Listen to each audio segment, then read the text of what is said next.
Water is essential for all life on Earth, including us humans.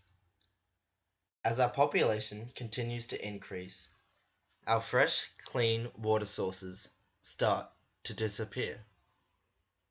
This results in three major issues: conflicts with one another, both physical and economic, diseases and death, and competition with other inhabitants of the planet. In Australia, rainfall is unpredictable and droughts are common.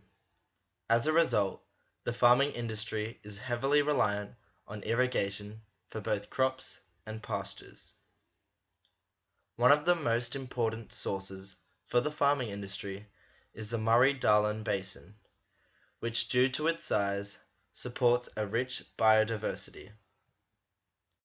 In 2011, the Murray-Darling Basin provided water for 66% of all irrigated farmland in Australia. This huge amount of water is possible as the basin stretches out over 1 million kilometers squared. In 2007, the federal government created the Murray-Darling Basin Authority, which was set up in an effort to control the movement of water in and out of the basin.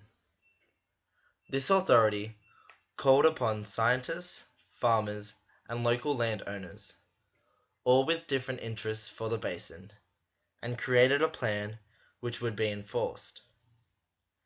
With this authority now monitoring the basin, you would assume that the water output into farms would have reduced.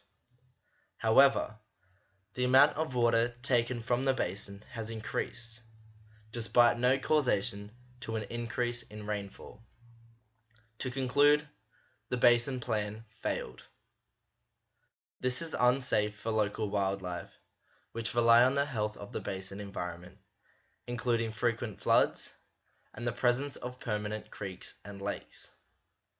Most of the water used by farmers in the Murray-Darling Basin was for the irrigation of pastures and to grow grain, or for the consumption by livestock. Livestock also contaminate the Murray-Darling Basin. Dead animals and their feces destroy water quality.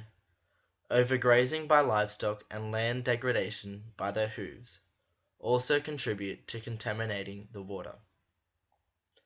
As expressed by the United Nations, a shift away from diets filled with animal products is required to improve water quality and to conserve these sources globally.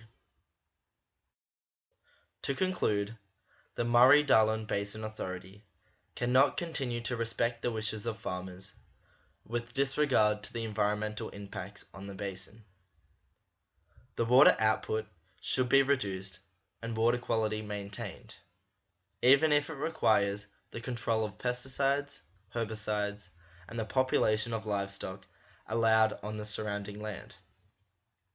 Hopefully scientists hold more power within the Basin Authority in order to maximize conservation of the Murray-Darling Basin.